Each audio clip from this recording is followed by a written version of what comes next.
Hi everyone, welcome back. My name is Lisa. I've been teaching English as a second language for over 10 years now. If you're new to the channel, feel free to look around.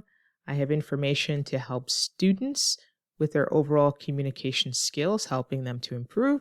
And also I help teachers to make your lessons more informative and also to help your students with their English language life.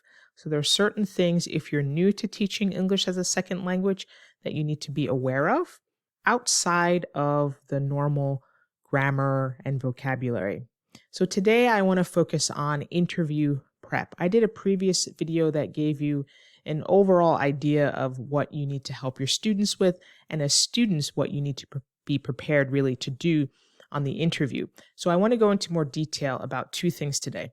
The first thing, your elevator pitch. What is an elevator pitch? It's a professional introduction of yourself professionally. So we're going to get right into it and listen to what an elevator pitch is. So I'm going to do a quick one on the spot, and then we're going to just look at a brief video of another elevator pitch. The second thing that we're going to talk about today is how to describe yourself. So if somebody says, describe yourself on an interview, how would you do it? I actually had one student that was asked, pick 3 adjectives and describe yourself. Would you be able to do it? And then express why. Now, you have to be careful with this question because sometimes students can overreach. What do I mean by overreach? They can use vocabulary words that are high-minded, high-sounding. For example, you can say, well, I'm a gregarious person. You know, you might have some interviewers that don't know what gregarious means. And it's a great adjective, which means you're outgoing, you're very lively, you love people, you love social settings, you're gregarious. Better to use the word outgoing. So you want to choose adjectives that are easily recognizable by the interviewer, whether they're native or not. Some natives don't know all these complex adjectives. So keep it simple. And we're going to jump on my computer. I'm going to show you some great adjectives to describe yourself. And you can simply pause the video, look at them all, and they're adjectives that you all should know as teachers and students. But let's get back to that first one, elevator pitch. So I'm going to give you one right now. It should be anywhere from 30 to 45 seconds. Keep it simple. So if somebody said to me, who are you? And when I had moved, I had to actually give an elevator pitch quite a bit because people didn't know me. They didn't know what I did. So they asked me many, many times over, who are you and what do you do? So my elevator pitch would be something like this. Hi, my name is Lisa. I've been teaching English as a second language for over 10 years now. I absolutely love it because I get to meet students from around the world and learn about their cultures. I primarily teach online through a video conferencing service. I absolutely love it. Currently, I have a YouTube channel where I upload content to help both teachers and students. So that is my elevator pitch. What are the elements that you need? Your name, basically what you do now. You can also include past experience. You can also include how long. You can include where you're from, because they will hear that accent if you're an English language learner. So don't ignore that. Say, I'm originally from Brazil and blah, blah, blah, blah, blah. So those are some of the elements that you need. Now, let's look at a video of a nice elevator pitch. My name is Susan Clark. I work for Excel Systems as a human resources manager. My responsibilities include recruiting new employees and organizing training for company staff. It's also my job to improve the company's working conditions. I find my work very interesting, mainly because I enjoy working with people. It's also very satisfying to see employees improve and develop their skills because of initiatives that I have put into practice. What I don't like so much is when I have to deal with a difficult employee. For example, somebody who is habitually late, takes too many days off, or doesn't meet deadlines. That can be rather stressful, but luckily it doesn't happen too often.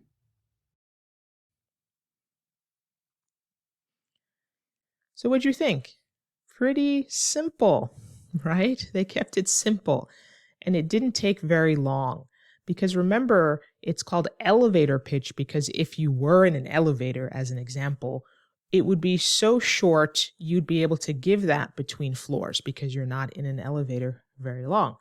It's also good to know how to give your elevator pitch to make a connection. So it might not necessarily be useful just on an interview, but when you want to make a professional connection. Can also be used, you'll have to change it a little bit, but it can be used when you're visiting with a neighbor, meeting them for the first time. They'll say, "What do you do?" And you can give them an elevator pitch. One word of caution: please do not use specific jargon to somebody else who is not in your field and has no idea what you're talking about. So what is jargon? Jargon is specific terms for a particular field. So if you're a lawyer, you have certain vocabulary words that are specific to your field that the average person doesn't know. So there's legal jargon.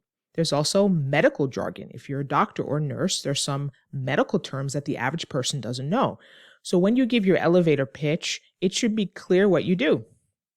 Clearly state it. So do not use jargon, words that the average person may not know.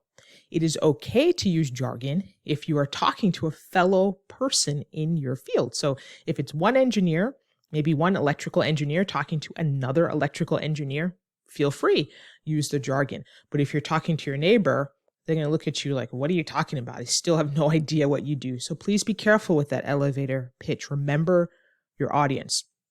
Okay, let's get into that second thing we're going to talk about today: how to describe yourself.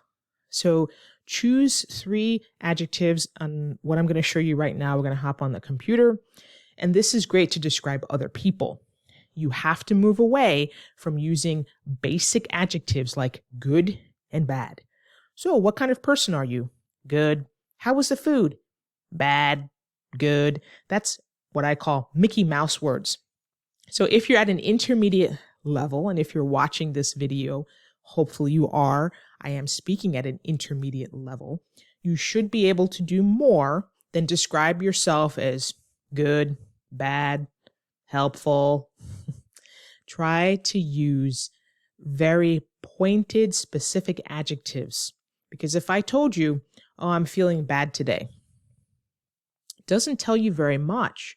But if I get specific and I say, "I'm feeling depressed today," that gives a whole other meaning.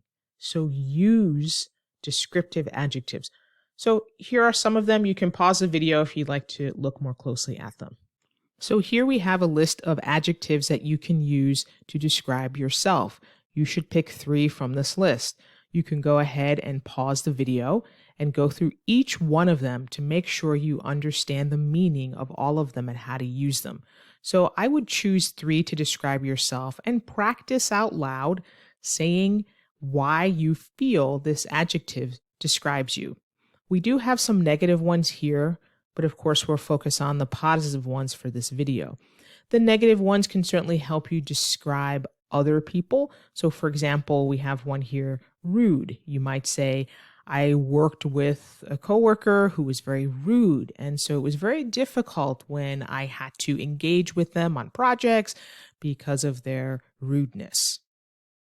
When you talk about your own weaknesses, if you're asked about your own weaknesses or things that you need to improve, be honest, but make sure you quickly follow it up with something positive, what you're doing to improve that weakness. So for example, if you're someone that has difficulty being on time or meeting deadlines, what are you doing to improve that?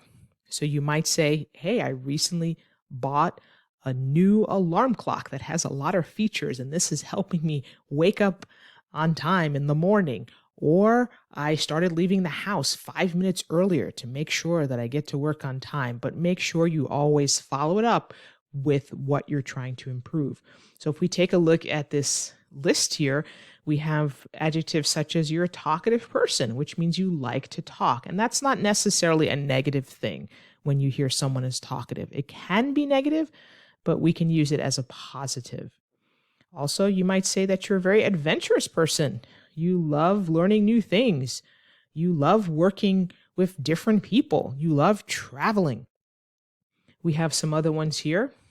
You might describe yourself as hardworking, or you're a very supportive person, or you're a very daring person, which means you love to take risks, or you're diplomatic. You don't really get involved with problems on the job. You try not to take sides. You're a very diplomatic person. You try to keep the peace. So go through these, pick 3, describe yourself with those adjectives, and of course, always have a reason why. So hopefully this was helpful for you. Make sure you describe yourself very naturally.